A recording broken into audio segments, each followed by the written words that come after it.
か。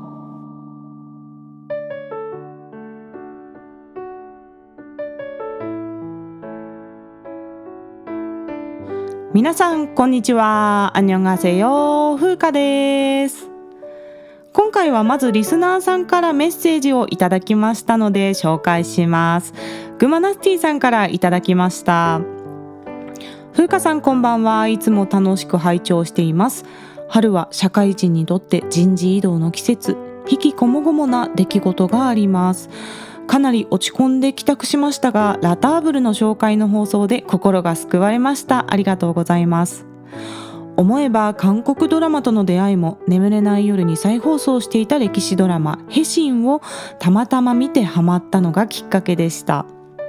その後、風花さんやゆかさん、慶本さんとの出会いに広がっていったことは、ドラマや音楽、料理という韓国文化が本当に苦しい時の自分自身を癒してくれたおかげだなと、その縁の深さに驚きますというまず前半部分です。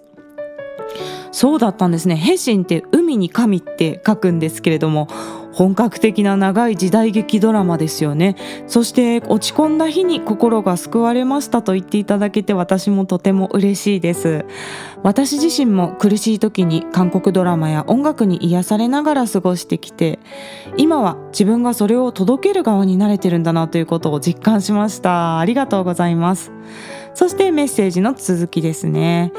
これからも放送を応援しています。そしてドラマキム秘書は一体なぜの挿入歌でチョンセウンさんが歌っていた It's You をリクエストします。ということでリクエストもありがとうございます。パクソジュンさんのスーツ姿で視力が上がりそうなドラマですよね。このキム秘書は一体なぜというドラマの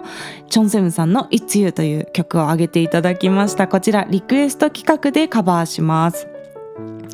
というわけでメッセージありがとうございました。続いて今回のトーク会の話題に入っていきますが、つい先月衝撃的なニュースが出まして、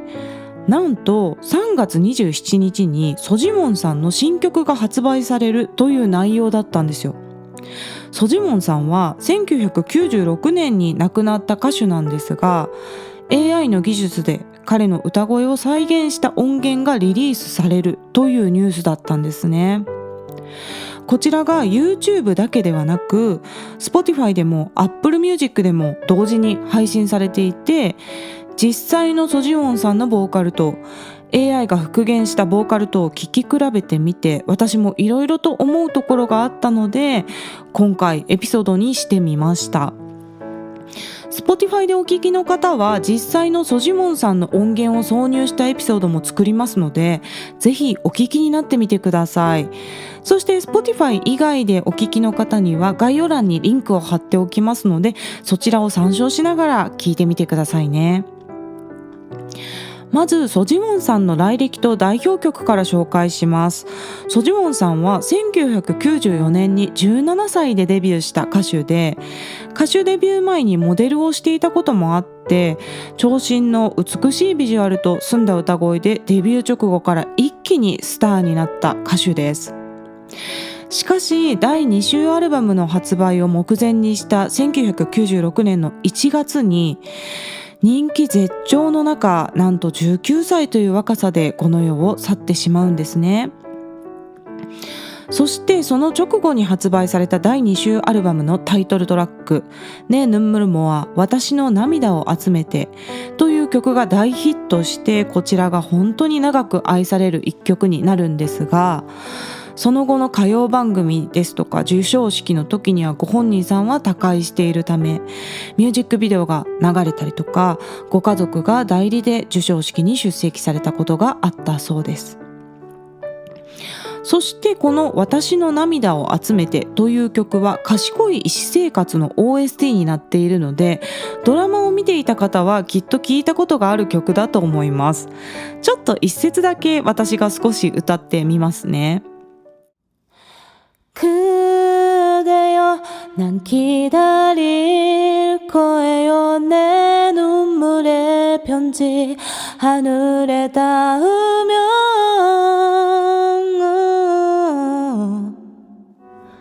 という曲です。でこちら概要欄にソジウォンさんの原曲のリンク貼っておきますので、ぜひ聴いてみてください。そして Spotify でお聴きの方はここでソジュンさんのボーカルの原曲を挟みますので、ぜひ聴いてみてください。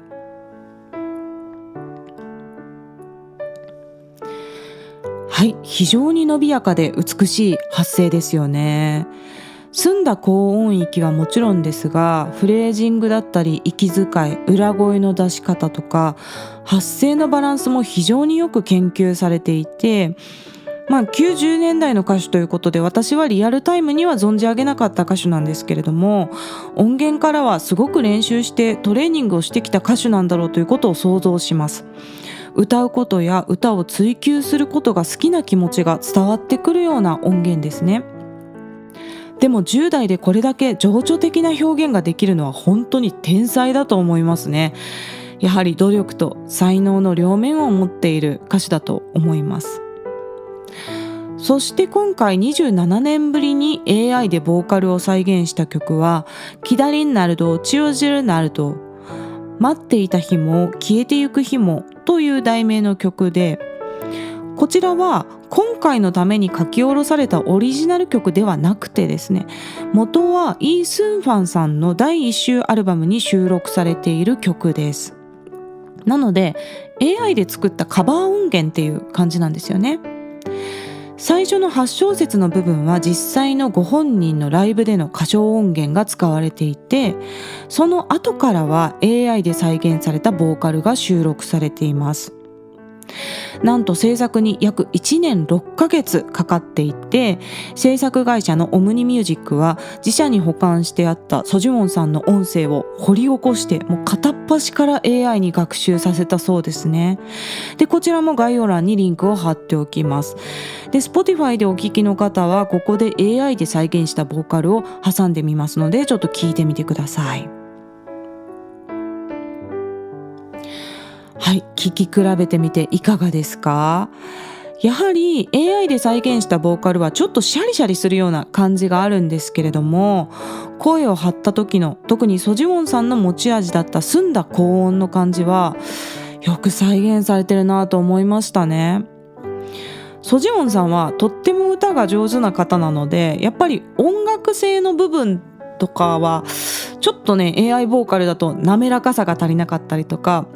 あとは呼吸をしてる感じがないっていうか、肺活量がね無限な感じがして、若干そういった違和感は感じるんですけれども、でも初音ミクとかの頃とは本当に比較にならないほど圧倒的に多彩な周波数帯域を再現できていると思いますね。また歌声の部分でも息混じりの発声とか裏声も綺麗に再現されていて、人間らしい呼吸とか音楽性の部分が改良されたら、きっと歌手が歌っているように聞こえる日もそう遠くはないだろうなっていう感想を持ちました。今私が歌をカバーするときにカラオケ音源のほとんどを DTM といって、いわゆる打ち込みの方法で作ってるんですね。これは簡単に説明すると、パソコンに信号を打ち込むんですよ。で、そこに音を割り当てるっていう方法なんですね。例えば1拍目にドラムのキックっていうこのドンドンでバスドラムの音を割り当てるとか、そういうことを事前にパソコン上で設定しておくと、その信号の部分をパソコンが認識してドラムの音で再生してくれるっていうようなシステムなんですよ。で、これによって私は楽器のドラムの演奏はできないんですけれども、リズムパターンさえパソコンに入力してしまえば、パソコンがドラムの音で再生してくれて、カラオケ音源にドラムの音が入れられると、こういう仕組みなんですね。で、もちろんドラムのその生で叩いてるような音質とか演奏力っていうのにはかなわないんですけれども、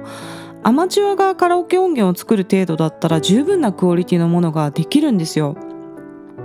なので今後きっと AI のボーカルも今の楽器の DTM ぐらいの精度のものが作れるようになるんじゃないかなというのを予想していますね。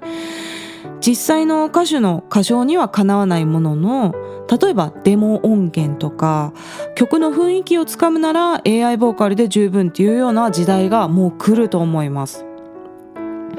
例えば特定の歌手に提供する曲を作る過程で、その歌手の歌声を学習した AI に仮で歌わせてみて、メロディーの音形とかキーがその歌手の声質に合うかどうかの思想ができたりとか、もうそういう活用はね、今の時点でも正直できそうだなと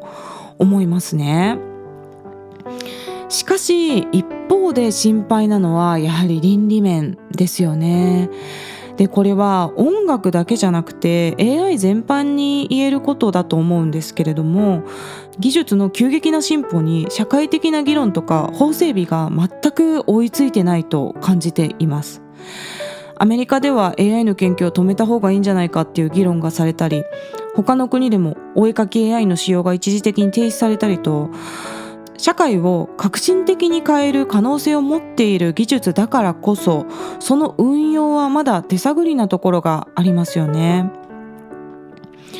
今回のソジウォンさんの音源に関しては遺族に許可を取った上で制作されていて、遺族側も27年ぶりに歌声を聞くことができて感慨深く涙が出ますといったコメントを出されています。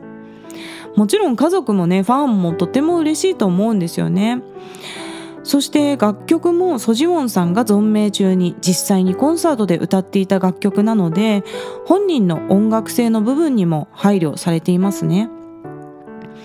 この曲は YouTube でも各種音楽アプリでも配信されていますので収益化はされてるんですけれども、制作に1年6ヶ月かかってるってこともあって、まだまだ研究的な側面が強いですよね。開発とか研究にかかる費用を考慮したら儲けのためにやってるっていうわけではなくて、おそらく技術の進化のために関わった方々皆さんがポジティブな気持ちで参加した作品なんだろうなということは想像します。日本でも2019年に AI 美空ひばりというプロジェクトがありましたよね。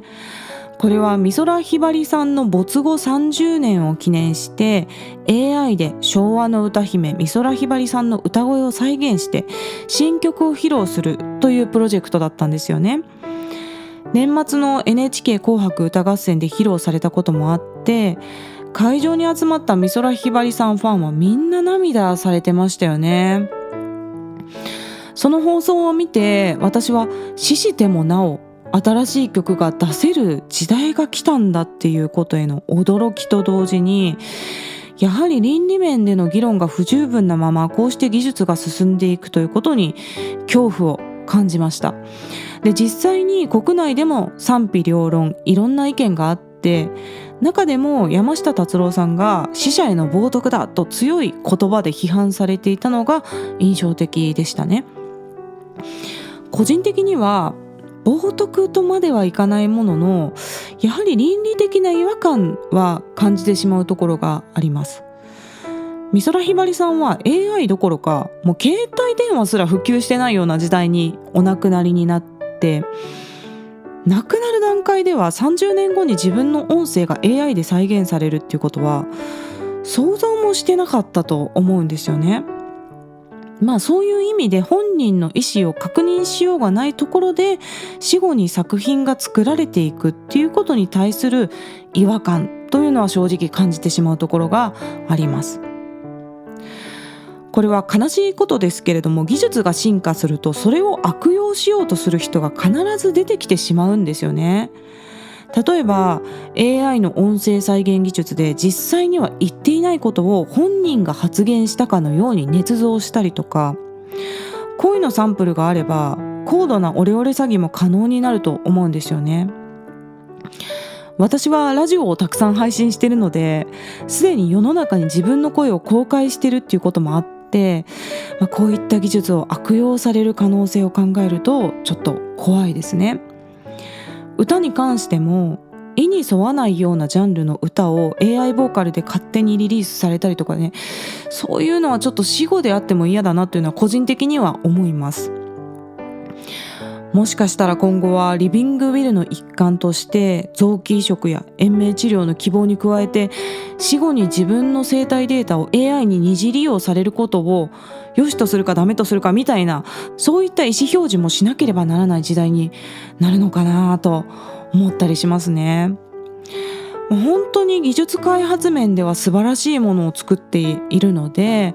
このあたりの法整備が進んで人間とうまく AI が共生できるような社会になると本当にいいなと思います。そんなわけで今回はね、ちょっと AI ボーカルの話をお届けしてまいりました。また概要欄の質問箱からメッセージや質問、リクエストなどぜひ気軽に送ってください。日本語でも韓国語でも英語でも大丈夫です。YouTube のコメント欄でも受け付けております。ではまた次の放送でお会いしましょう。さようなら。